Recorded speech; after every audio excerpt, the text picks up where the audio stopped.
Eips, rapidinho aqui, ó. Você já conhece nosso irmão mais novo? O Plantão Cervejeiro é o primeiro podcast de notícias cervejeiras do Brasil, trazendo um formato dinâmico e direto ao ponto para te manter sempre por dentro do que rola no mundo da cerveja. Toda terça-feira tem episódio novo no seu agregador de áudio favorito.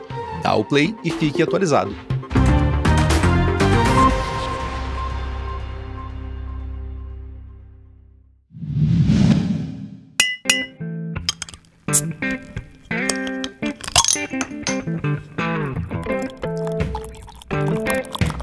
Hipacondríaca apresenta Surra de Lúpulo. Oi pessoal, bom dia, boa tarde, boa noite!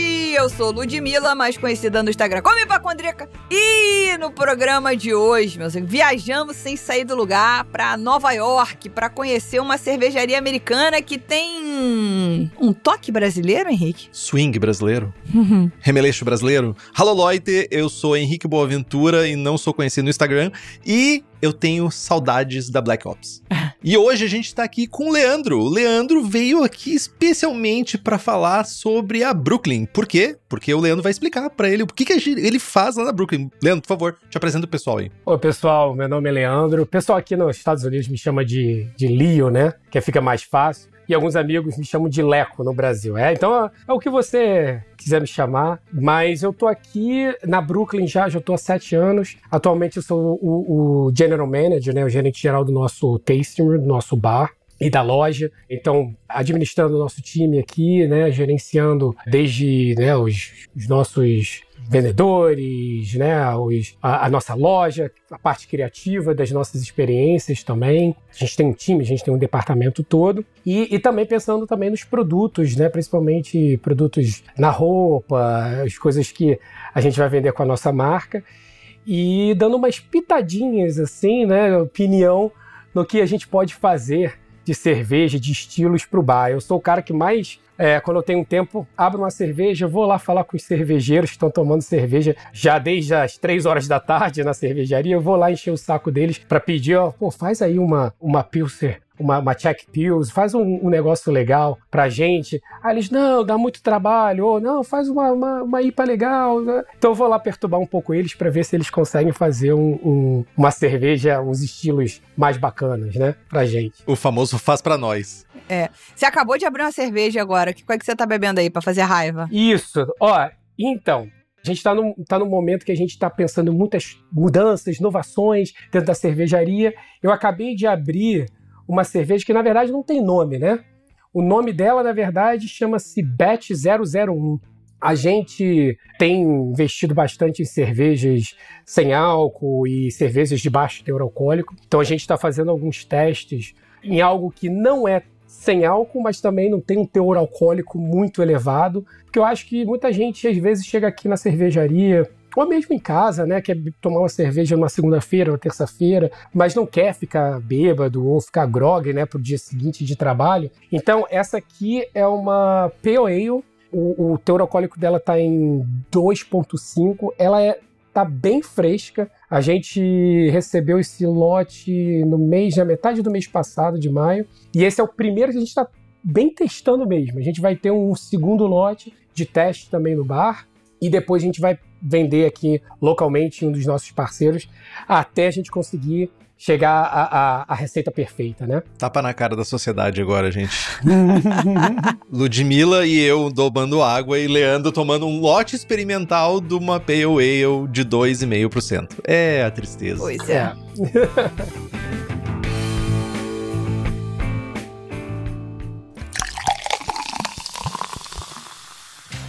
E você que tá aqui escutando, quer que o nosso conteúdo continue te surpreendendo toda semana? Considere apoiar o Surra de Lúpulo e nos ajude a manter a qualidade dos papos que rolam por aqui. Acesse apoia.se/Surra de Lúpulo e faça parte da nossa comunidade. Ah, mas vocês são muito chorões, a grana tá curta, sem problema. Tem um jeito grátis de ajudar. Pega o link desse episódio e manda para aquele amigo ou amiga que curte cerveja especial. Espalhe a palavra do Surra de Lúpulo para o mundo. tem um outro jeito também de ajudar, que também é de graça, é tipo bom, bonito e barato, que é seguindo a gente na sua plataforma de áudio preferida e deixando as 5 estrelinhas na avaliação. Isso ajuda as plataformas a entenderem que a gente é relevante pra você e começa a divulgar o Surra pras outras pessoas. E não seja mau caráter, né? Tipo, não dar 5 estrelinhas é mau caratismo, né? Vocês sabem disso, né? Não adianta... Não, se tu fez força pra dar estrela, dá 5. É o mesmo preço do que dar 4, 13, então dê 5. E tem mais uma forma de contribuir com o Surra de Lúpulo. Você sabe como? Bebendo cervejas? Aí vocês dirão... A gente já faz isso, a gente já bebe cervejas. Não, meus amigos e minhas amigas. Aqui eu me refiro a comprar e consumir cervejas de quem ajuda o Surra de Lúpulo a se manter no ar e com a casa arrumada limpinha. Sabe quem? A Stannis, que não só produz rótulos de qualidade incríveis e, sabe, top, mas também vai além. Proporcionam experiências completas com seus bares próprios e um e-commerce que entrega a cerveja do Oiapoque ao Chuí. E o melhor...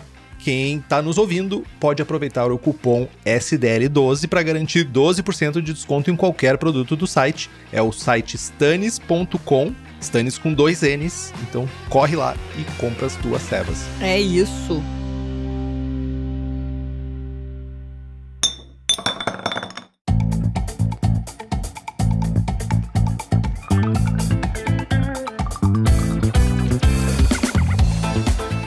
Bom, a gente aqui, sem mais delongas, para não ficar prendendo o Leandro, que está aqui de boa vontade conosco. Leandro Teixeira, dá um nome e sobrenome do homem, né? Que tá aqui, poxa, é o gerente geral lá do Tasting da Brooklyn, que eu tive a oportunidade de conhecer. Mas quem ama cerveja artesanal, certamente já ouviu falar da Brooklyn Brewing. De alguma forma, de qualquer maneira, seja através do seu cervejeiro icônico, Garrett Oliver. Se você nunca ouviu falar no Garrett e ama cerveja, tá tudo errado. Você certamente pode ter um livro do Garrett na sua casa e nem imagina. Ele é o cara, o cervejeiro por trás dessa maravilhosidade. Então, ele também, além de tudo, tem uma parceria de longa data com a Maniacs aqui de Curitiba, no Brasil, né? Para a produção de 2 rótulos da Brooklyn, que é a Brooklyn Lager e a East IPA. Então, assim, não dá para ignorar a Brooklyn Brewing, ela faz parte da nossa vida. Então, hoje a gente vai conhecer mais sobre essa cervejaria na nossa língua nativa. Olha que maravilhosidade. Sem Lost in Translation, a gente vai estar aqui ouvindo em bom português. Então... A gente queria entender um pouquinho mais, Leandro. Conta pra gente como é que foi a sua chegada na Brooklyn, né? Que cenário que você encontrou no mercado de cerveja artesanal americana naquele momento? Você falou que tá aí há 7 anos. Isso. Eu tô nos Estados Unidos, né? Já há 11, indo pro meu 12º ano. Então, assim, eu sempre fui muito fã da Brooklyn, né? O pessoal me chama até de... A minha cerveja preferida é a Brooklyn Lager, que é a nossa cerveja, né, de entrada. Eu sempre fui muito fã, antes mesmo de trabalhar aqui. E, num determinado momento da minha vida nos Estados Unidos, estava meio perdido, eu queria encontrar um trabalho mais fixo. Um amigo meu falou comigo assim, que trabalhava com cerveja, né, cervejas britânicas, aqui nos Estados Unidos, e falou assim, você é um cara que conhece tanto de cerveja, gosta tanto de cerveja mais do que eu, por que você não vai trabalhar com cerveja, né? Aí eu falei, tá aí, deixa eu procurar. Eu procurei, apliquei para um monte de empresas que eu não vou citar o nome agora, mas não consegui nada, nenhuma entrevista, até que eu desisti. E eu falei assim, vou procurar alguma coisa que fale português, né? Vamos ver, o público brasileiro é muito grande nos Estados Unidos, e por acaso, na primeira pesquisa que eu fiz, apareceu uma vaga para cá, para Brooklyn Brewery. E aí eu falei assim, poxa, mas por quê? Eu fui ver. Em 2018, quando eu entrei aqui, havia uma reformulação, uma reforma no nosso bar, né? Então eles estavam precisando de mais gente. E como o público brasileiro é um público que visita muito a Brooklyn, né? As pessoas, às vezes, por mais insano pensar que ainda tem muita gente no Brasil que ainda não conhece a Brooklyn, mas ao mesmo tempo tem muita gente do mundo cervejeiro que conhece, visita, vem aqui participar das nossas experiências. E eles precisavam de alguém que falasse, de repente, seria um algo a mais, que falasse português. Eu apliquei para a vaga, gostaram, a entrevista rolou super bem. Eu acho que eu fiz uma carta de apresentação boa, falando como é que eu sou um fanboy da Brooklyn. Sempre ajuda, né? Como a Lager. Ah, claro, como a Lager, né? Aqui hoje em dia o pessoal me chama de Lager Guy, aqui na cervejaria, porque sabe que eu gosto muito da cerveja, da marca, da história. E aí eu fui começando aos pouquinhos, comecei a trabalhar na loja, depois fui passando para o bar, depois virei gerente e até recentemente, né, 4 anos atrás, eu já acabei virando o General Manager aqui da empresa, né? Então foi bem bacana. E nesse momento que eu cheguei, o mercado americano, assim como o mercado global, né, mas o mercado americano estava muito forte, muito aquecido. 2018 e 2019, acho que foram os melhores anos que nós já tivemos aqui. A própria empresa, a Brooklyn, ela bateu o recorde de produção local. A gente chegou a fazer, naquele ano, em torno de 35 milhões de litros. Carambas! Que para uma cervejaria, né, artesanal nos Estados Unidos é muita coisa, mas cervejaria independente é muita coisa. Então, foram números muito importantes, né? No nosso bar também, o número de visitantes, o número da quantidade de tour. Então, estava muito aquecido, né? Para qualquer lugar, qualquer cidade que você viajava, né? Quando eu saía de Nova York, você encontrava facilmente brewpubs, você encontrava outras cervejarias artesanais de boa qualidade espalhadas como um todo. Até a chegada de 2020, né? Que a coisa mudou um pouquinho. Ô, Leandro, uma perguntinha aqui, curiosidade da minha parte, né? Que tu disse que tu tinha um amigo teu que disse, pô, tu conhece mais do que eu de cerveja. O que tu tinha de background? Era de consumo mesmo ou tu tinha algum outro background da cerveja? De consumo. No máximo que eu fiz... Hora copo mesmo. No máximo que eu fiz foi... claro, não sei se vocês já perceberam, né? Mas pelo meu sotaque, eu sou do Rio, né? Sou carioca, nascido e criado na Tijuca. E eu ia caçar bar de cervejaria artesanal, lojas especializadas. Algumas delas nem existem mais, infelizmente. Mas eu tentava caçar essas cervejas importadas. Você começa sempre as importadas, as alemãs, as belgas, né? Até chegar nas americanas e nas pioneiras artesanais no Brasil, que a gente não pode negar a importância delas também no mercado brasileiro, né? E aí eu conhecia mais sobre isso. Eu cheguei a fazer um curso, né, da Confraria do Marquês, no Rio de Janeiro. Era um curso de produção caseira, né? Foi um dia muito bacana. Eu não sei se eles ainda estão fazendo o curso, mas foi uma experiência muito bacana, né? E eu falei assim, poxa, tá aí uma coisa que eu gosto muito, né?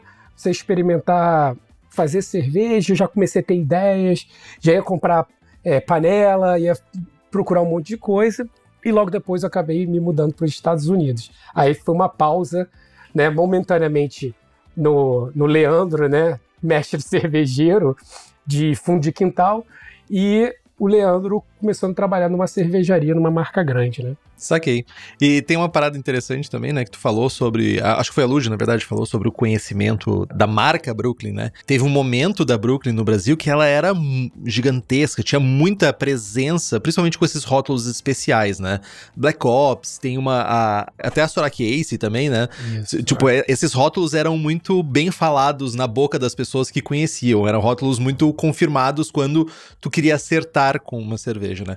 E aí, aconteceu a tal da pandemia, né? E o que tu já estava dentro da Brooklyn, né? Quais foram os desafios que esse período tão nefasto da nossa vivência, né, trouxe para Brooklyn, né? Aqui foi muito pesado. Nova York chegou a ser, né, infelizmente, um epicentro da quantidade de casos de Covid e tudo mais. E as restrições foram muito pesadas. Então eu fiquei longe do bar, pelo menos entre uns 7 meses eu fiquei longe do bar, a gente ficou fechado, a gente foi abrindo aos pouquinhos, primeiro 25%, depois 50%, e tinham muitas regras que nós deveríamos seguir, nós tivemos que parar com o tour, né? Também o número de visitantes o número de visitantes acabou diminuindo. A gente tem um público muito forte internacional. A gente acaba sendo aqui em Williamsburg, né, onde a gente está localizado no Brooklyn, a gente acaba sendo uma referência de visita, do que fazer aqui no bairro. E a gente acabou sofrendo bastante com isso, né? E não só isso, também a gente teve que pausar a produção de cerveja, né? A produção de cerveja ela caiu drasticamente. A parte mais, né, de inovação a gente também teve que pausar, porque o que estava vendendo era o nosso portfólio mais tradicional, e a gente teve que encarar o momento de tudo, né, de se reinventar, usar QR Code nas mesas, fazer um serviço, né, que antes era uma coisa muito mais pessoal. A gente dá muito valor aqui à interação, né, do nosso visitante com o nosso bartender, né, com o nosso membro do nosso time. As pessoas gostam muito disso e eu acho que isso a gente perdeu um pouquinho, acho que com a pandemia, né? As pessoas às vezes não podiam, a gente não podia ter pessoas sentando no bar, né? Porque se botasse a mão ali naquela superfície, você já tinha que fazer, já tinha que limpar, fazer, foi bem complicado. Então acho que uma das principais perdas, e eu que sou uma pessoa que dou muito valor a essa parte de hospitalidade, eu acho que foi quando a gente acabou reduzindo a interação com o visitante, e não só aqui, mas acho que de uma maneira geral. E para recuperar um pouco isso, perder um pouco esse medo durante os anos, né, esses últimos 5 anos, tem muita gente que ainda não se recuperou totalmente, ou tem pessoas que ainda sabem que podem se aproximar, conversar, podem, entendeu, pedir mais uma informação, mas às vezes elas preferem, num instinto natural, elas acabam evitando um pouco. Eu acho que essa foi uma coisa que a pandemia, que pelo menos pra gente na Brooklyn e nos Estados Unidos como um todo, eu acho que deixou marcado um pouco essa interação, quando a gente começa a falar dos estilos, como a gente começa a apresentar o que a gente tem hoje no menu e tudo mais. Eu acho, Leandro, que não é só um resultado norte-americano dessa questão. Acho que aqui no Brasil a gente vê mais essa impessoalidade, essa distância maior, né, entre a pessoa que serve, que tá ali para apoiar a pessoa que vai consumir e o consumidor, né? Acho que isso é um dos efeitos que ficou da pandemia, no final das contas, também aqui no Brasil. Mas, além disso, vocês têm o outro grande desafio também, que é o fato da renovação do bairro Brooklyn, né? Que acabaram impactando na cervejaria. Essa renovação, né? Essas mudanças no bairro acabaram impactando a cervejaria também. Exato. E imagina, a gente chegou aqui onde a gente está hoje, no lugar que eu estou aqui nesse escritório, a Brooklyn chegou nesse espaço em 1994, né, oficialmente. Em 96... Era tudo mato. Exatamente. Essa área toda de Williamsburg, que está em volta da gente, era fábrica, depósito, não tinha não era nem residencial, nada disso. Por isso que as pessoas brincam, falam que a Brooklyn, originalmente, né, é uma cervejaria hipster, né, porque muitos artistas, os primeiros desbravadores aqui desse lado, do outro lado de Manhattan, eles começaram a se localizar aqui nas cercanias, aproveitar uns aluguéis meio estranhos, baratos, né, meio sem estar regularizado. Muitos artistas, músicos, e até hoje a gente leva isso, essa relação muito próxima com essa comunidade, né, com os artistas de uma maneira geral.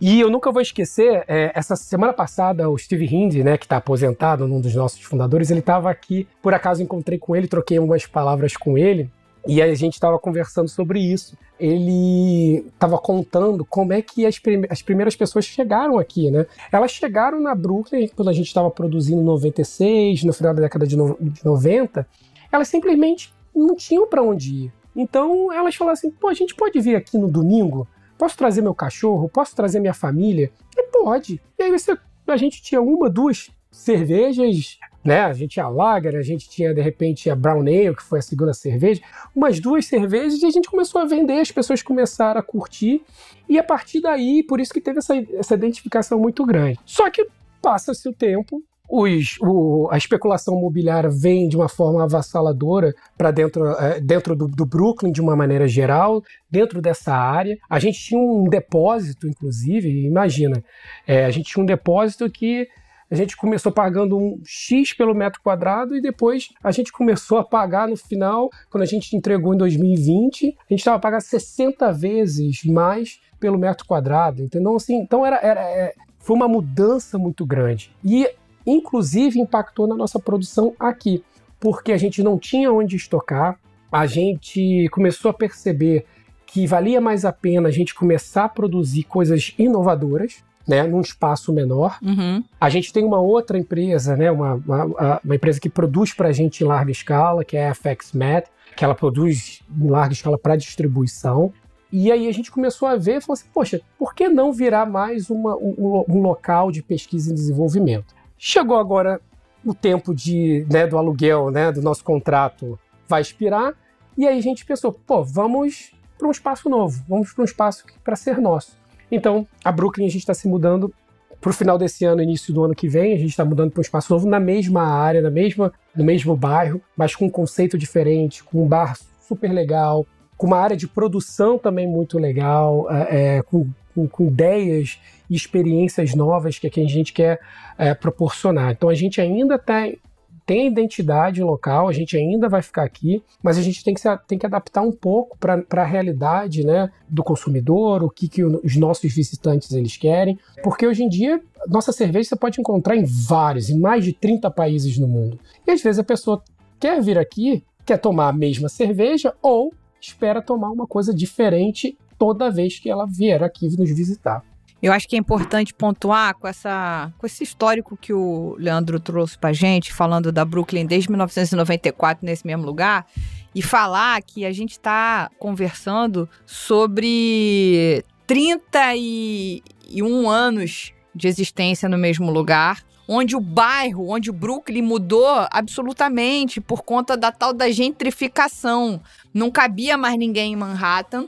Quer dizer, não cabia mais ou menos, que eles continuam subindo arranha-céus por lá. Mas eles precisavam expandir para lugares que pretensamente fossem mais baratos do que Manhattan, né? E que cumprisse essa função.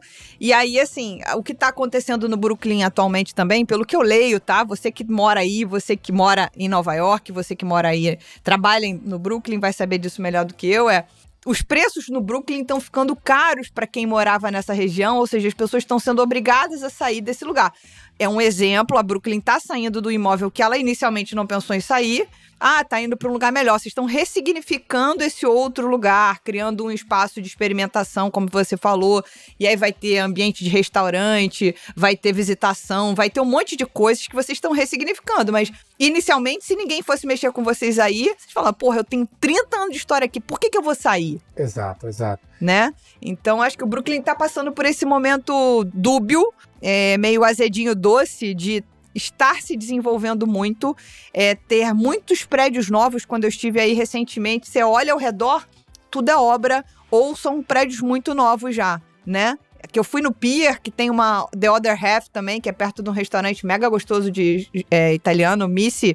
Quando a gente chega naquele Pier, maravilhoso, as pessoas andando de bicicleta, uma coisa linda. Mas você fala, cara, pra isso tá bonito desse jeito aqui, alguém não tá conseguindo, que morava aqui há 10 anos atrás, não tá podendo mais morar aqui, né? Exato, é bem isso mesmo, Lud. Eu tenho colegas que, assim, o nosso staff, né, mesmo, claro que tem um poder aquisitivo, eles são jovens, né, eles acabam tendo que se mudar toda hora para apartamentos mais, às vezes mais antigos, em bairros que são próximos, mas ainda já estão começando a passar também por um outro processo, de uma outra onda de gentrificação em alguns desses locais, e eles falam como é difícil justamente achar apartamentos aqui nessa região. Aqui mesmo no nosso quarteirão tem um prédio que não é renovado, nada disso, e você só vai encontrar apartamentos para alugar com quarto e sala a partir de uns $5 mil. Então, assim, é muito caro. Tem o outro lado, a gente vai tentar aproveitar cada vez mais essas pessoas que estão aqui locais, que estão vivendo aqui também, para que elas possam também nos visitar Não, sem dúvida. E virarem também nossos visitantes constantes. A sensação que eu tenho é que, até pra gente ir caminhando pro outro papo, assim, fui 3 vezes a Nova York, as 3 vezes eu fiz questão de atravessar a Brooklyn Bridge a pé. Achei muito legal fazer essa brincadeira. 2 vezes vindo de Manhattan pro Brooklyn, uma ao contrário, né? Pegamos o metrô e aí descemos aí e voltamos para ver a posição contrária, etc. E a sensação que eu tenho pela profusão de gente que a gente viu na rua quando a gente esteve aí, não só quando visitamos vocês, mas a gente voltou para ir no mercado de pulgas, acho que era no sábado, se não me engano. Parece que a distância diminuiu. Sabe? As pessoas estão indo tanto até o Brooklyn pra passear, a ponte, as pessoas fazendo tudo errado, trepado na ponte, tá escrito assim, não sobe! Aí o filho da puta tá de pé no negócio ali, entendeu? É impressionante, mas é isso, se tem placa é que tem problema, né, Henrique? Esse é o ditado, se tem placa... Exatamente, toda placa de proibido conta uma triste história. Conta. Lá podia contar umas 10 no dia que eu fui, tá? Tinha muita gente.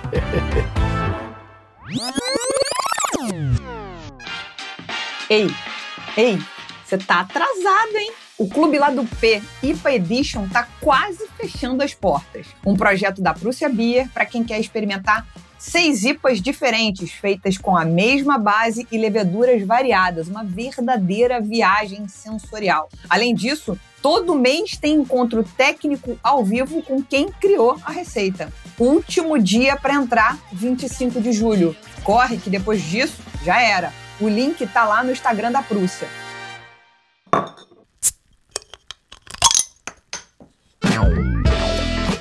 Vamos lá. Hoje, a gente conversou brevemente sobre isso. A Brooklyn, e você citou agora que vocês têm um parceiro que produz em escala, que é para distribuição, e vocês vão ter a planta nova aí que vai produzir menos coisas experimentais, testes e etc. Então, a Brooklyn tem produção em diversos países, inclusive aqui no Brasil, como a gente acabou de falar na Maniacs. E aí eu queria saber primeiro, como é que são feitas as escolhas desses mercados e parceiros, sabe? Tipo, como é que é feito essa decisão mesmo? Quais são os fatores estratégicos que pesam nas decisões que uma cervejaria como a Brooklyn precisa tomar, né? Como é que faz isso? Hoje em dia, a gente analisa muito mais quais são as tendências em cada mercado. Então, por exemplo, com a parceria com o Brasil, né? Com a Maniacs, que já tem uma parceria de longa data. O Brasil, por exemplo, para quem não sabe, o Brasil tem a Lager, como você falou, né, Lud? A Lager e a East IPA, a East IPA. Uhum. O Brasil é o maior consumidor de East IPA dentre todos os mercados. E por que levar a East IPA e não levar uma outra? Porque o mercado brasileiro tem uma preferência muito grande pelas IPAs, né? Então eu estou dando um pequeno exemplo. Outro exemplo, por exemplo, na Finlândia. A gente tem uma parceria também com a Carlsberg para o mercado europeu e para a China. Então a Carlsberg, ela, junto com a Brooklyn, ela analisou durante muitos anos, por exemplo, quais tipos por preferência ou por pesquisa de mercado, quais são os estilos que aquele determinado mercado tem uma certa preferência. Então, por exemplo, na Finlândia, a nossa Bel Air Sour é a número 1. Olha só. Cerveja na Finlândia, porque os finlandeses têm uma preferência por sours. Então, existe todo um processo de análise. Alguns mercados, eles são tradicionalmente mercados muito bons para teste, né? A Suécia, eu estive agora na Suécia recentemente, todo ano eu vou para a Suécia, e a Suécia, para a gente, é um mercado muito importante para nossos testes, pelo perfil diverso de interesses, não de repente diverso, de diversidade da população em si, mas existe uma preferência de vários tipos de bebidas, comidas. Então, a gente usou bastante a Suécia durante muitos anos, uma relação, né, a Suécia até 2022, a Suécia era o nosso principal mercado internacional. Uhum. O maior consumidor de cerveja internacional era a Suécia, até alguns anos atrás. E a gente fazia muitos testes, né, com a Suécia, e depois a gente escalava isso até para outros mercados, por exemplo, o mercado norueguês, dinamarquês, outros mercados mais fortes, né, com populações mais, por exemplo, o mercado do Reino Unido é um mercado muito diversificado, gigantesco. Hoje se tornou o nosso maior mercado internacional. A gente viu, por exemplo, havia uma brecha, né, de Pilsner no Reino Unido, e a nossa Pilsner se encaixou muito bem lá, então hoje o nosso volume de vendas é muito grande. Os franceses, né, a França, que nos últimos anos começou a se interessar mais por cerveja, apesar de ainda ser um país tradicionalmente consumidor de vinhos e tudo mais, mas os franceses começaram também uma loucura de IPAs. Quando a gente entrou no mercado francês, a gente entrou com 3 cervejas, 3 IPAs, e todas as 3 têm uma performance muito boa. Uhum. Então, tem vários testes em menor escala, claro, dependendo do mercado. A gente tem distribuidores e alguns mercados ou restaurantes específicos, e como base mesmo pesquisa, dados, né? A gente faz pesquisa de dados junto com os nossos parceiros, seja, por exemplo, no Japão, seja na Europa, na China, e é assim mais ou menos que a gente tem feito. Quando tu fala que o mercado sueco, por exemplo, o mercado ele é usado muito para experimentos, para testes. Essas experiências, esses testes que ocorrem fora do mercado norte-americano, eles também influenciam as cervejas que vão ser produzidas nos Estados Unidos? Ou esses testes eles ficam mais localizados nessas regiões e é mais para ampliar o portfólio? Um pouco dos dois. Eu vou dar um exemplo das cervejas sem álcool, tá? Nós temos uma linha que é a Special Effects, né? Essa linha que agora tá, o mercado de cervejas não alcoólicas nos Estados Unidos cresceu muito nos últimos, de todas as, se você pegar todos os reports, né, da Brewers Association, vocês vão ver que nos últimos anos o mercado de cerveja não alcoólica, né, ou de baixo teor alcoólico, tem crescido mesmo com declínio ou estagnação conforme você vai analisar hoje o mercado americano. Antes disso, eu digo para vocês, pelo menos há 5 anos, vamos colocar, há 5 anos pouco se falava de cerveja não alcoólica nos Estados Unidos. Porém, já havia uma tendência das pessoas aqui no mercado americano começar a reduzir um pouco a geração A, B, C, Z, conforme qual geração for, de beber um pouco menos ou beber menos álcool durante a semana. Só que as cervejas não alcoólicas em países escandinavos, inclusive a Suécia, já era uma coisa normal, já era uma coisa tradicional de décadas. Então você vai, por exemplo, em países europeus, os países escandinavos principalmente, e você vai ver que o mercado de bebidas não alcoólicas, né, de cervejas não alcoólicas, é muito grande. Alguns de forma forçada, porque existem restrições de consumo de álcool, como a própria Suécia, né? Então, você não pode vender no mercado qualquer bebida acima de 3,5. É regulado por né? Vocês têm o Systembolaget, que é a loja do Estado para as bebidas acima de 3,5, então existe um controle. Então, por que não primeiro testar nossa cerveja não alcoólica no mercado como a Suécia, que já tem uma tradição, e depois a gente vê e trazer isso para os Estados Unidos. Então, nossa primeira cerveja sem álcool a gente lançou em 2018 na Suécia, trouxemos no ano seguinte, em 2019, para os Estados Unidos, e depois a gente desenvolveu a linha toda aqui para o mercado americano, que não existe, por exemplo, em outros países na Europa. Hoje a gente tem 3 no nosso portfólio, a gente tem um pack de 12 que a gente sempre lança em janeiro, com uma 4ª cerveja não alcoólica, tem uma performance muito boa. Nos últimos anos, o nosso número de vendas cresceu bastante, a procura cresceu bastante também. Existe ainda alguns pontos que, não só para a gente, para Brooklyn, mas de uma maneira geral aqui nos Estados Unidos, você vender cerveja não alcoólica no barril, né?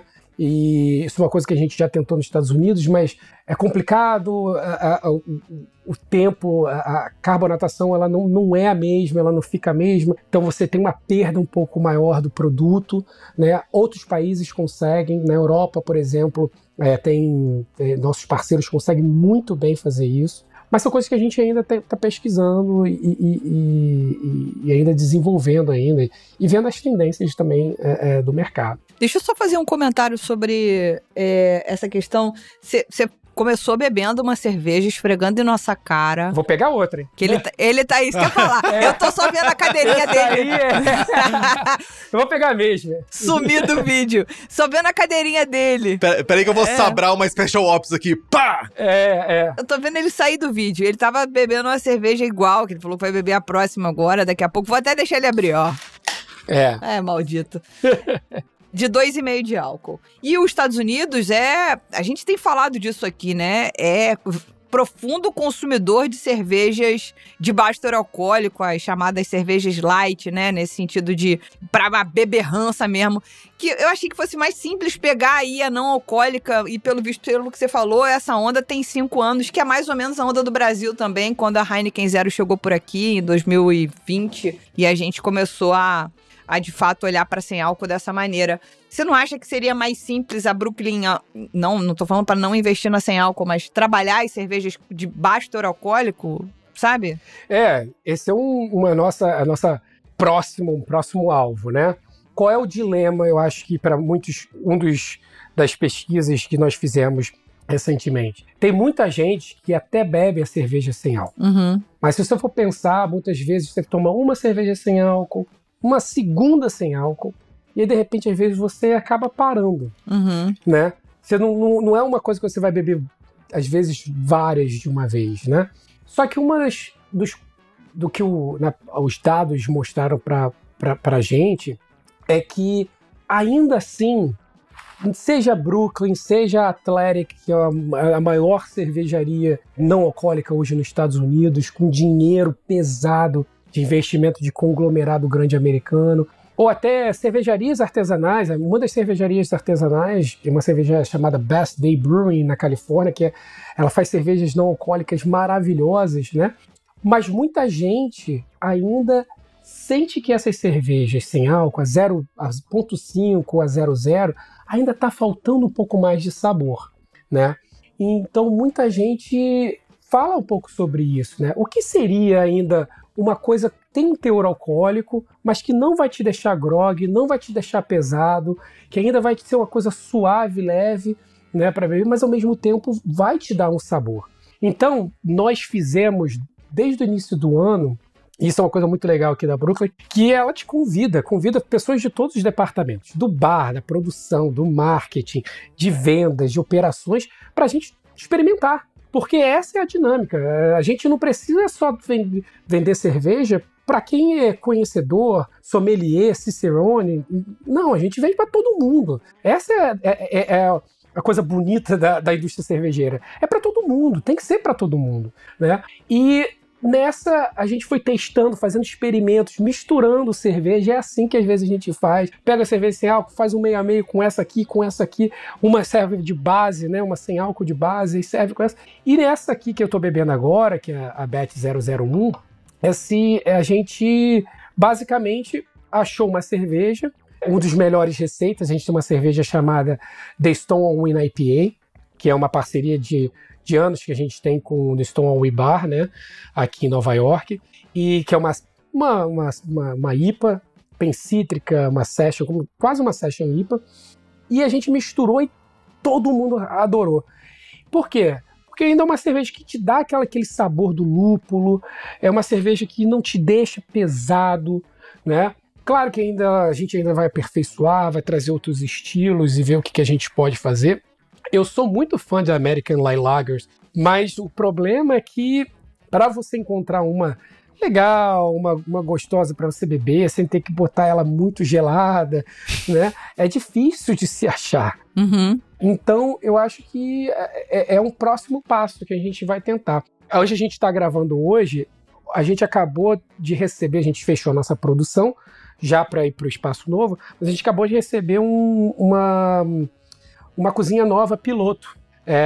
Então a gente vai até o final do ano, até a gente se mudar, a gente vai fazer algumas experiências aqui na Brooklyn, aqui é onde a gente sempre esteve. Uhum. A gente vai começar a fazer algumas dessas experiências e a gente vai testar. E a gente vai testar 2.5, 2, 3, 3.5.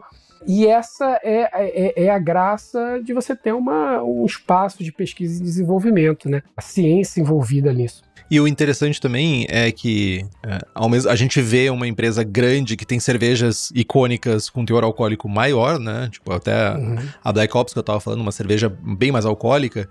E aqui a gente tá falando especificamente dessa Bet 001 que tu tá tomando, ela é uma cerveja de low álcool, né? Tipo, uma cerveja menos alcoólica.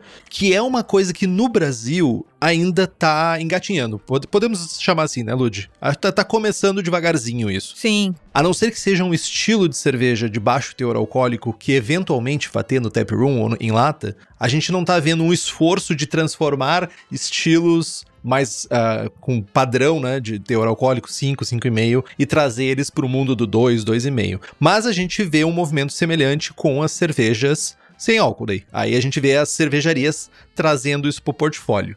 Mas eu também achei muito legal que não existe limite, né, pra expansão das coisas que a Brooklyn tá fazendo. Vocês, por exemplo, estão usando um grão diferente, né, pra fazer uma cerveja, que é o fônio, que eu estou terrivelmente curioso pra provar, porque eu sei que a Lud, ela não quer admitir, mas ela trouxe uma lata pra eu tomar com ela. Eu tô muito curioso porque eu gosto muito dessas paradas diferentes referente a grãos e usar cereais, principalmente cereais diferentes, históricos, ou pelo menos cereais que fujam um pouco do comum e que tragam características, né? E esse é um grão ancestral e tem 2 cervejas já sendo feitas pela Brooklyn, né? Não, a gente já fez várias, na verdade. Ah, é mesmo, é? Foi. Então, fone, cara, eu acho que é uma coisa muito interessante. Muitos colegas aí no Brasil, cervejeiros, curiosos, me perguntaram. Eu cheguei a levar para alguns amigos recentemente, quando eu fui ao Brasil, no ano passado. Tem que fazer amizade contigo, Leandro. Não, você já é meu amigo, hein? Então vou te cobrar da próxima vez que tu vir pro Brasil. Eu vou te mandar, claro. A próxima vez eu vou botar na mala já para você. Vai faltar mala. O que acontece? O fone foi desde 2019, o Garrett, para quem não conhece, Gary Oliver, nosso brewmaster, né? Então, mestre cervejeiro, icônico dentro da indústria. É um cara sensacional, é difícil quando você tá perto dele, eu fico até receoso de falar alguma besteira, né? É uma sumidade dentro do mundo da cerveja, né? Mas é um cara muito bacana, inteligentíssimo. E o Garrett, ele sempre vem com inovações. Eu acho que uma coisa interessante é porque uma pessoa, ele gosta muito de sabores. Eu costumo dizer, ele não sabe disso, né? Mas eu costumo dizer que ele é uma pessoa que gosta de sabores. Então ele gosta de vinho, ele gosta de mezcal, ele gosta... Ele é um bom vivana. Tu segue ele no Instagram, tu vê que ele não vive mal. Ele não vive mal. Exato. E ele recentemente esteve na Alemanha, e eu estava na Europa também, e aí eu ficava trocando figurinhas, o que eu estava fazendo, ele estava fazendo também, e aí foi bem bacana. Mas ele é uma pessoa que, sabe, que ele tenta procurar, ele tá pensando fora da caixinha, né? Aí eu vou falar uma coisa mais pessoal minha, eu vejo que aquele momento em que o cervejeiro e a galera do marketing, a galera de vendas, eles ficam ali brigando. O que vai fazer? Qual é a próxima cerveja? Pô, mais uma IPA, mais uma Pilsner. Porque vende mais? Beleza, porque vende mais. A gente tem uma facilidade que muitas cervejarias, eu acho que inclusive no Brasil não tem. A gente tem um bar, a gente tem um taproom. E quando você tem um bar, um taproom, você pode testar e testar. Essa é uma grande vantagem para quem tem um bar, um brewpub, né? E o Garrett, ele sempre tá testando coisas diferentes. E as pessoas vêm aqui procurando isso, né? Elas vêm procurando. A gente, por exemplo, a Black Ops.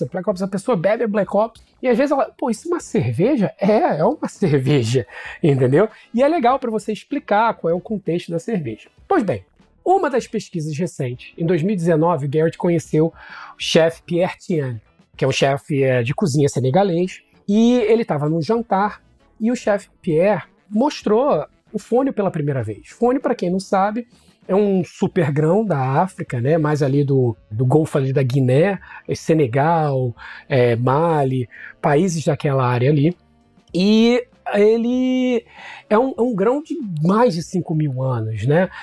E ele estava apresentando esse grão. O Garrett ficou encantado, não só pela comida, mas ficou encantado e ficou pensando muito sobre a ancestralidade sua, né? Por ser negro, a origem africana. Então, por que não trazer de volta, para quem não sabe, o envolvimento, né? Quando a gente fala de cerveja, a gente tem que falar de África, né? Então, por que não trazer algo desse tipo e envolver com a produção de cerveja? Ele fez o primeiro teste, eu estava lembrando, ele fez o primeiro teste já em 2019 com uma cerveja chamada Teranga. Foi uma cerveja que era uma cerveja... Seriam os estilos... Isso que é também interessante. Muitas dessas cervejas, às vezes você não consegue achar um estilo, categorizar, carimbar um estilo, né? Mas a Teranga era como se fosse uma wheat beer. Entendeu? Ok. Depois ele passou por uma outra cerveja, ele fez uma cerveja com melaço, em colaboração com uma cervejaria da Louisiana, que ele usou um pouquinho de fone também na base, né? E ele foi testando. E o que mais, né, ele gostou do fone é como o fone ele é produzido. Ele é produzido por pequenos produtores no Senegal. É um grão resiliente, é um grão que não precisa pesticida, não precisa fertilizante, o consumo de água é muito baixo. Ajuda a terra também, porque as raízes são muito longas, também ajuda muito a terra, né? Exato, e ao mesmo tempo você consegue fazer colheitas de 1 a 2 por ano, e quem sabe no futuro ser um fair trade, uma coisa diferente, né, para o mercado de cerveja, né, você poder ajudar determinadas comunidades. Eu acho que eu costumo, conversando com as pessoas, isso aconteceu muito, né, já há algumas décadas já, por exemplo, no México, né, com os produtores de agave, né, como eles foram muito ajudados, né, em parte do norte do México, na produção como um todo. E ele começou a testar mais.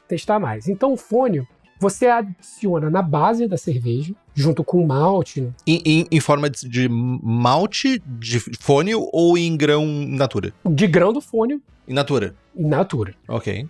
Então você adiciona na base, e aí, dependendo das receitas que nós fizemos recentemente, a gente tem algumas cervejas que levaram 7% do total da receita de fônio, algumas 10%, mas uma das colaborações que a gente pode conversar chegou até 15%, e até uma das colaborações de uma cerveja de fônio de 100% que a gente fez em colaboração com a própria Carlsberg na Europa, né? Aí em formato de malte, daí, imagino, né? Por ser 100%. Isso, aí dá uma outra característica, né? É um pouco controverso? É um pouco controverso quando você chega uma cerveja 100% de fônio na base, a aparência é diferente, o sabor é um pouco diferente, a pessoa vai falar, isso não é cerveja. Mas o que as pessoas esperam, qual é o sensorial, o que o fônio contribui? O fônio, na maior parte, ele dá um corpo na cerveja, que eu falo mais no corpo da cerveja. No sabor, ele pode ter uma variação. Pode ser um lado mais cítrico, mas ele também dá um... Como eu posso dizer? Ele dá um sabor como se fosse uma pipoquinha, sem ser manteigada, por favor. Amendoado?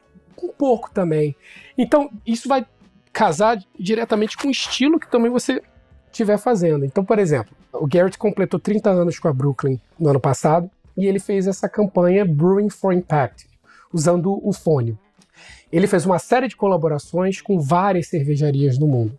Na China, no Reino Unido, aqui nos Estados Unidos, e cada uma com um estilo diferente. Fez uma Extra Pale Ale no Reino Unido, fez uma Pale Ale na China, fez essa 100% fônio, né, com a Carlsberg. A Guinness não entrou nessas cervejas também? A Guinness entrou. A história da Guinness ela é muito bacana, porque o Garrett, conversando, né, numa das suas palestras, o Peter Vines, que é o mestre cervejeiro da Guinness na América do Norte, estava na plateia e chegou para conversar com o Garrett. E eles conversando, e ele falando, poxa, eu acho que isso com uma stout, né, acho que vai casar muito bem. E aí, quando eles levaram isso para o marketing da Guinness, a Guinness viu uma coisa muito interessante. Não sei se muita gente conhece a história, mas a Guinness é uma das poucas cervejarias que tem produção na África, né?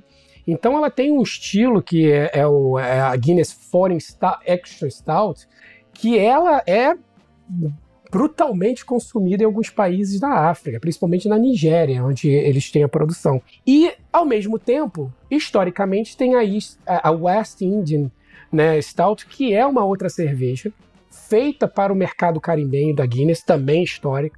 É claro que tem um processo aí colonizador, né, um processo colonizatório por parte, né, da história, a gente não pode negar, mas hoje em dia as questões são diferentes, né, a própria Guinness reconhece isso. Estive recentemente lá conversando com o pessoal e eles viram uma oportunidade de juntar uma coisa que vem da África, né, que é o fônio, com a história deles, das diversas stouts que eles têm no portfólio deles. E aí eles toparam a ideia, nós fizemos aqui nos Estados Unidos. Então a Guinness aqui, a gente fez a produção aqui nos Estados Unidos. Tanto que quando eu fui a Dublin, o pessoal ficou me pedindo, você não trouxe nenhuma lata? Aí eu falei assim, não, pensei que vocês tinham aqui também. Não, poxa, a gente tá doido para beber e tal, não sei o quê. Mas a gente fez para o mercado americano. Ainda tem algumas latas escondidas aqui. Para viagem pro Brasil, talvez? Podemos ver se dá para ainda... colocar pro lugar. No dia que eu tava lá, ele falou, só tem essa aqui. E aí a gente tomou essa lá, não tinha como, Henrique, só tinha uma. A gente conseguiu, Lud, um outro carregamento que, a pedido do Garrett, era um estoque que tava com a Guinness, e aí eles mandaram pra gente, pra cá, os últimos cases, e assim, tá meio que guardado, escondido pra ele. E aí eu vou vendo, se ele deixar algumas ali dando sopa, eu vou pegar e já vou guardar.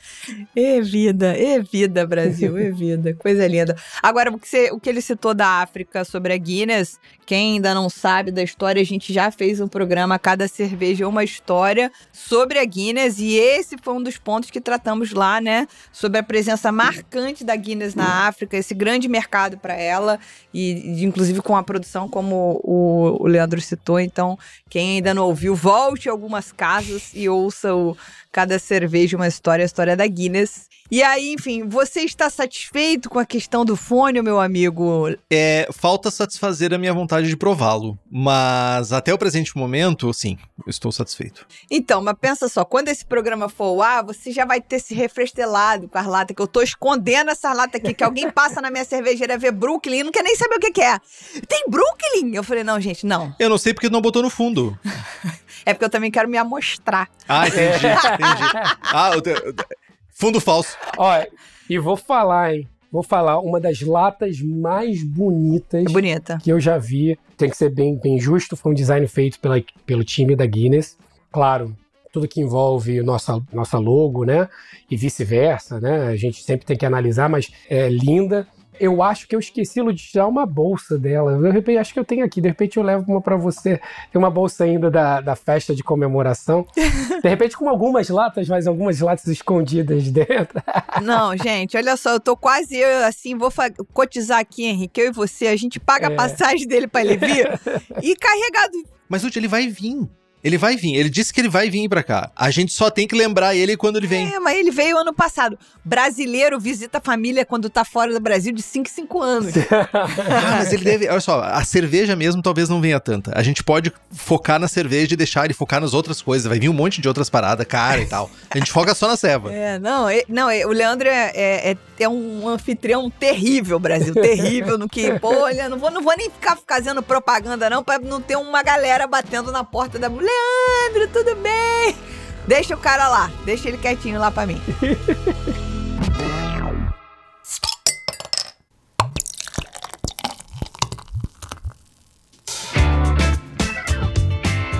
Bom, aí você já contou um monte de coisa, a gente falou de fone, e não tem como falar de fone, não falar de Garrett, claro, e aí a gente não tem como falar de projeto disruptivo, inovador, e não falar de Brooklyn, né? Esses aí a gente já citou aqui, que a gente lembrou, mas você tá aí dentro. Você lembra de mais coisa, assim, disruptiva, inovadora, que você viu acontecer aí dentro da Brooklyn nesse período que você tá aí? Eu acho que tem um outro projeto. Esse eu trabalhei, na época, como eu tava trabalhando de bartender, eu trabalhei com o Garrett num evento específico. O Garrett já há muitos anos, ele vem trabalhando como reduzir um pouco esse espaço, né, da indústria cervejeira e indústria de vinhos. Eu falei pra vocês como ele ama vinhos naturais, orange wine, ele se amarra, ele adora. Tudo que, principalmente de fermentação espontânea, né, ele curte muito isso, né. Então, ele tem feito algumas receitas, infelizmente, na maior parte, né, são receitas que vão ser envasadas por garrafas exclusivas para ele, né, que são as chamadas, quem nunca escutou, mas existe o stash dele, pessoal, que são as Ghost Bottles. Ludmilla conhece. Ghost Bottles. Aí, isso. São as Ghost Bottles que são exclusivas dele. Algumas, recentemente, a gente começou a botar em formato em lata. Eu, inclusive, recentemente botei no bar para vender e foi um sucesso. As pessoas estão adorando, podendo consumir essas cervejas mais especiais dele. E eu acho que esse projeto, para mim, acho que é extenso, é longo, mas, ao mesmo tempo, ele usa desde do envelhecimento em barris, né, específicos de tipos de vinho, né, se é de uva, né, se é vinho branco, tinto, se é barril de carvalho francês, se não é, se é húngaro, sei lá. E, ao mesmo tempo, uma experiência interessante que é deixar, como a gente chama, né, o pomace, que é a uva, né, a casca da uva, a parte ainda viva do resto do vinho dentro desses barris, para justamente fazer o envelhecimento da cerveja com esse material dentro. E ver o resultado disso, né? Seja dentro do barril, seja mesmo no tanque de fermentação. Então, eu acho que é desafiador.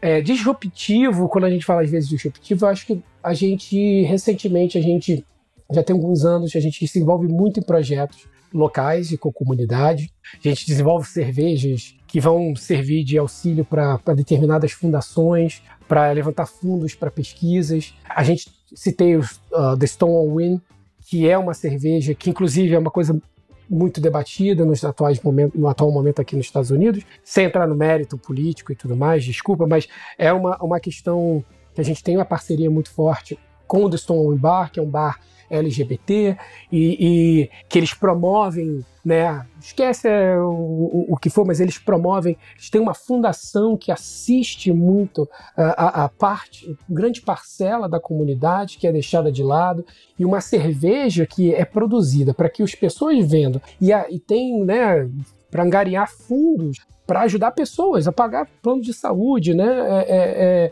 Financiar bolsas de estudos é muito importante. O próprio Fone também, a gente já fez cerveja, inclusive, para ter fundos para Michael Jackson Foundation, que o Garrett tem trabalhado bastante recentemente. Eu sei que estou falando muito do Garrett, mas é legal, ele faz parte disso, então a gente também, né, levanta fundos para desenvolver, ajudar a pagar programas de estudo para jovens e pessoas que no mercado de não só cervejeiro, mas também pessoas que trabalham com destilados, vinho, que eles, né, possam crescer profissionalmente, né? Então, tem acho que esse lado também, não só da cerveja, porque a gente fica falando às vezes do estilo, mas tem esse lado também ligado, voltado à comunidade. O que está por trás da cerveja, né? O que está por trás, qual é a finalidade, né? Qual é a sua missão, também parte da sua produção, da sua marca, claro, mas qual é a missão de você produzir determinadas cervejas? Eu não quero ver cervejas só, e é uma opinião minha, eu não quero ver cervejas só para as pessoas ficarem alegres, bêbadas, nada disso. Eu quero mais do que isso, eu quero o extra, né? Eu acho importante isso a gente levar em consideração. E a Brooklyn, eu acho que a gente fala bastante sobre isso. Só comentar uma coisa importante, que a Michael Jackson Foundation, ela não é do cantor Michael Jackson, e sim do beer connoisseur, o grande ícone, né, Michael Jackson. Exato. E que essa instituição, né, que é liderada, por assim dizer, pelo Garrett, ela foca em conseguir dar estudos e desenvolver pessoas não brancas no mundo da cerveja, né? Exato. A gente precisa muito fazer um programa sobre a Michael Jackson Foundation, descobrir quem é essa pessoa que pode falar com a gente sobre isso. Eu ando pesquisando bastante. Já cheguei em algumas cervejeiras que foram agraciadas com bolsas de estudo, que estão ocupando posições. Mas depois, se o Leandro puder trocar uma figurinha com a gente, indicar qual é o caminho das pedras, porque é muito importante a gente conhecer essa iniciativa mais a fundo, porque é uma iniciativa importantíssima. E foi ótimo que o Henrique trouxe esse ensinamento sobre o que é a Michael Jackson Foundation. Eu acho que inclusive, recentemente, o Garrett também mencionou comigo, tem um menino, família brasileira, eu acho que ele é a família de Minas Gerais. Vou ver o nome dele, de repente a gente podia ser um bate-papo muito, muito bacana, entendeu? Vamos trocar essa figurinha assim. Agora, falando assim, pra gente... Só porque você me apresentou isso aí, e eu acho que as pessoas precisam saber disso. Primeiro, vamos aqui fazer uma observação rápida, que é... Henrique, você percebeu que ele falou em fermentação espontânea, em vinho vivo, né? Vinho natural. Então a gente tinha que fazer uma campanha Bring Garrett for me. Bring Garrett to Brazil.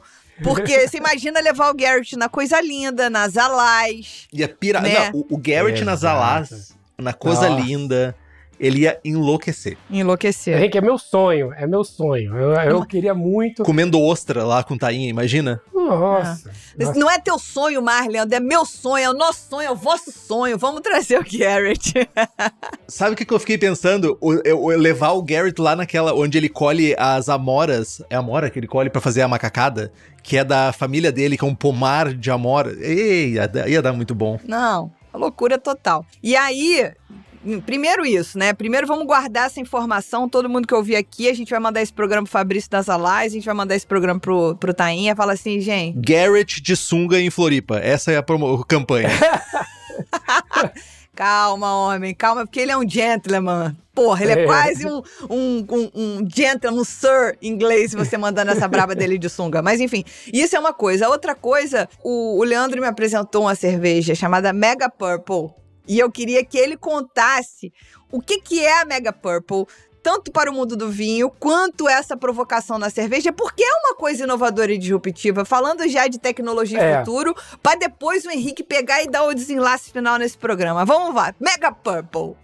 A Mega Purple, eu adoro falar da Mega Purple, porque aí a gente também fala das coisas, né, que são legais, dos projetos, mas cerveja também é para ser um assunto também engraçado, cômico, né? A Mega Purple, dentro dessas cervejas que o Garrett tem feito, né, parecidas, ou chegando, ou mesmo, né, ele chegando ali perto dos produtores de vinho, e ao mesmo tempo mostrando assim, eu faço cerveja, olha como é que é o perfil, né, olha o sabor que essa cerveja aqui, essa receita tá dando e tudo mais. Nisso que ele faz com o pessoal, amigos e... muitas vezes nas palestras que ele dá, e ele acaba oferecendo essas cervejas e conta um pouco da história, tem a história da cerveja Mega Purple. A Mega Purple, um dia o Garrett, uns anos atrás, vamos botar 10 anos atrás quase, Garrett estava lendo, existe uma revista aqui chamada Vine Pair, que é uma revista muito conceituada de bebidas, do mercado de bebidas, bares, restaurantes, e ele leu sobre uma empresa, né, com o nome Mega Purple, que nada mais interessante, eles estavam se tornando muito populares dentro da indústria de vinhos, né? Por quê? As indústrias, né, de vinho mainstream nos Estados Unidos, elas perceberam, de uma certa forma, que as pessoas gostavam, principalmente os vinhos tintos, os vinhos tintos. Eles tinham a percepção de quanto mais escuro era o vinho tinto, melhor era o vinho, né? E você vê, se a gente for ver tantos convidados, tantos episódios que vieram, pessoas que vieram aqui para falar de vinho, dá uma dor no coração muito grande, eles falando sobre isso. O Garrett estava lendo sobre isso, e aí ele falou assim, poxa, mas o que eles estão fazendo? O que é esse negócio de Mega Purple? Aí ele viu que é um aditivo natural, né, que vem diretamente da casca da uva, que eles estavam adicionando para deixar mais escuro.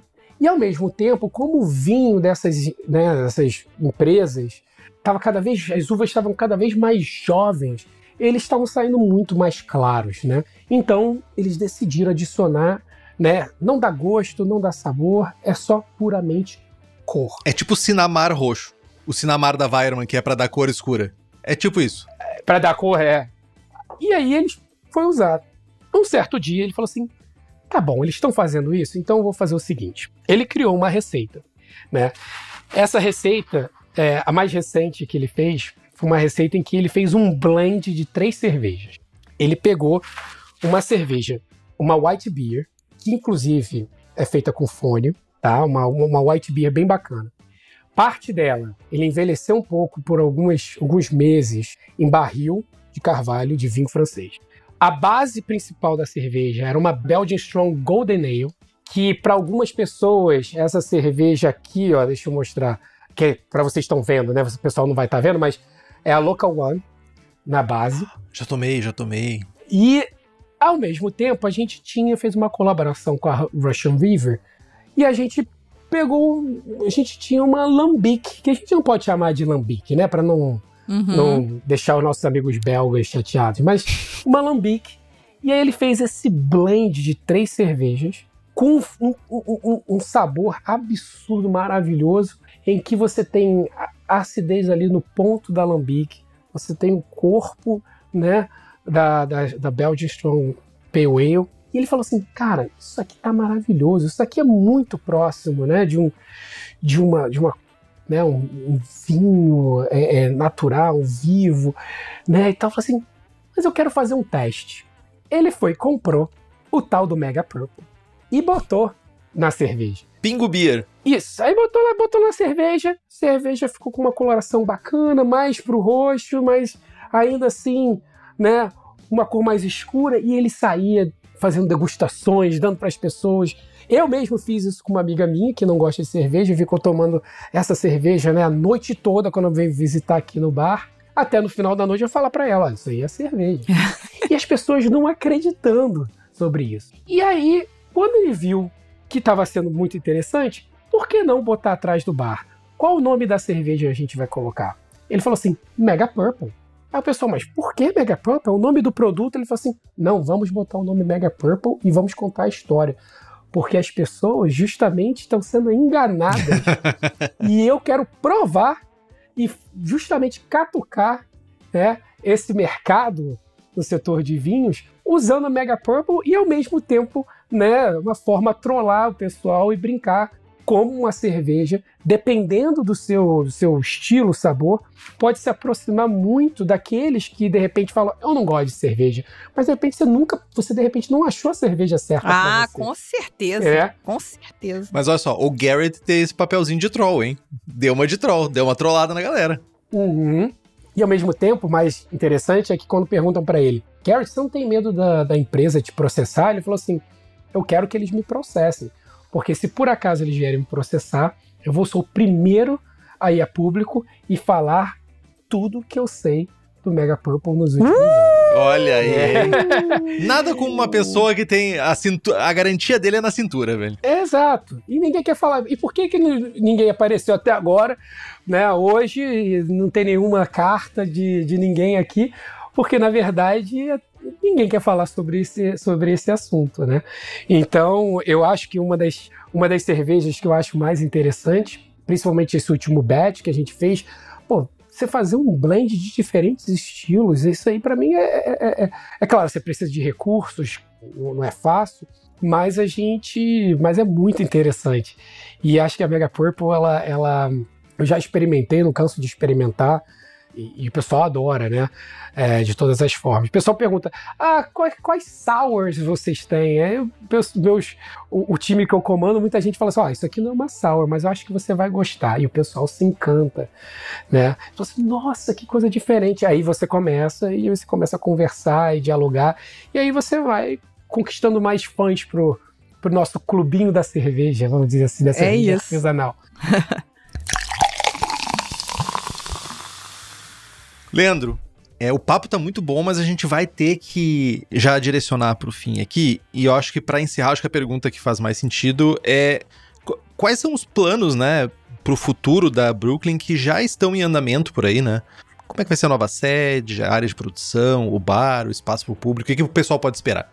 Olha, o nosso espaço novo a gente tá trabalhando, nos últimos 2 anos faço parte do time, a gente está trabalhando no conceito, a gente vai continuar tendo nosso bar, nosso tasting room, só que a gente agora vai ter um componente que muitos brasileiros, inclusive, reclamam que a gente não tem, que a gente vai ter cozinha, então a gente vai poder também trabalhar diferentes pratos, nada absurdo, a gente vai ter um menu, mas a gente vai dar opções para também eventos.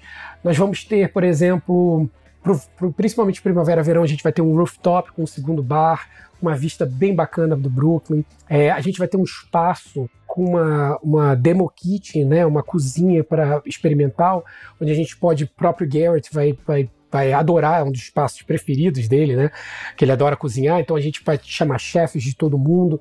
Eu já estou, inclusive, né, conversando com alguns chefes do Brasil também para eles virem para cá, para a gente fazer harmonizações, jantares, tentar trazer um pouquinho da história da Brooklyn.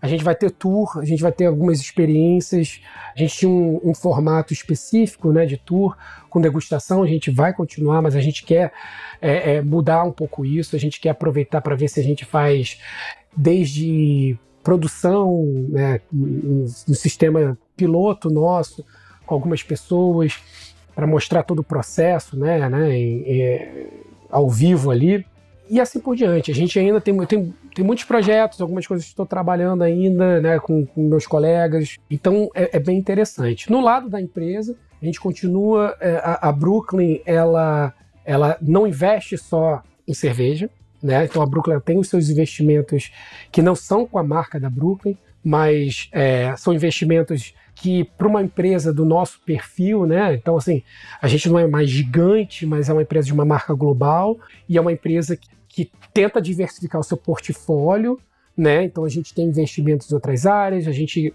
acabou de ter um investimento recente em uma empresa de tecnologia, inclusive que vai trazer para a gente benefícios para a produção, por exemplo, otimização de uso de ingredientes, de matéria-prima, inclusive passando até também por processo de carbonatação, é uma coisa inovadora, né? Então a Brooklyn tem investido nessa empresa, eu acho que é chamada Recraft, é uma empresa que a gente está bem esperançoso também para que nos ajude também a desenvolver e participar dessas inovações todas que a gente comentou hoje no nosso papo. Então tem muita coisa bacana para vir. E o especial, né? A ideia de ir para um espaço de pesquisa e desenvolvimento, né, de R&D, é justamente a gente conseguir uma rotação grande do bar. Esse é o meu principal objetivo como General Manager, é fazer com que aquelas torneiras não parem e que a gente possa ter o maior número de cervejas rodando ali para que todos os visitantes possam vir 2, 3, 4 vezes por ano aqui na cervejaria. Gente, eu primeiro queria agradecer ao Leandro, foi um prazer recebê-lo aqui, mas certamente o prazer foi todo meu de ser recebida lá. Não dá pra explicar, é coisa de brasileiro mesmo e foi muito carinhoso, muito gentil. Eu queria que vocês que estão ouvindo a gente até aqui tivessem uma pequena dose do que é essa cerveja tão icônica, essa cervejaria tão icônica, com tanta história, com tanta coisa pra contar. E caso consigam ir a Nova York em algum momento, não deixem de visitar a Brooklyn para conhecer esse espaço novo, para saber como é que vai ficar essa bagunça. Eu já tô doida para voltar, então muito obrigada por ter participado com a gente aqui, foi um prazer.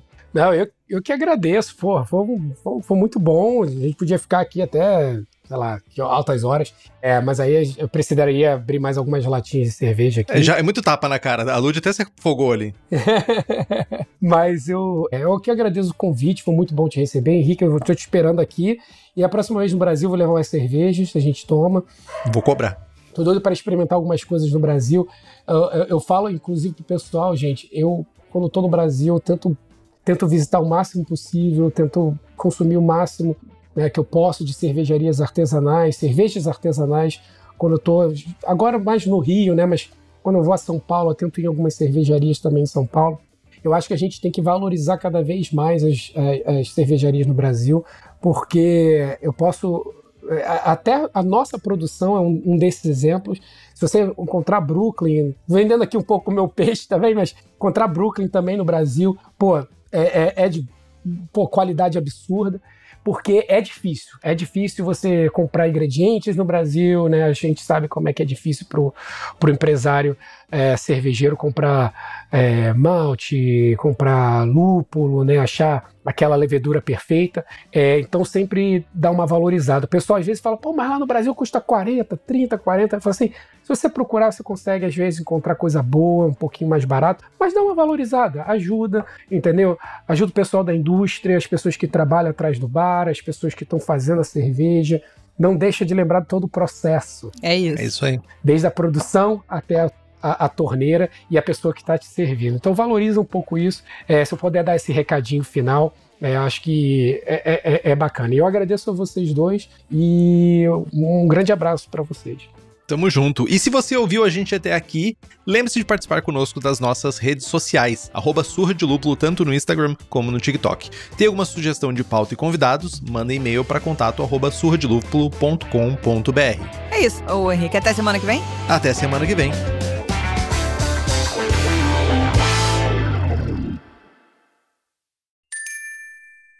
Beba local, beba com moderação.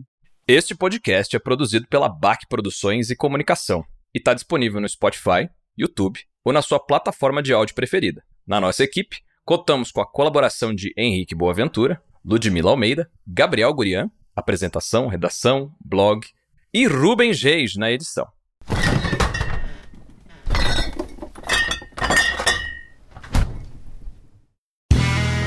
Este podcast foi editado por Play Áudios.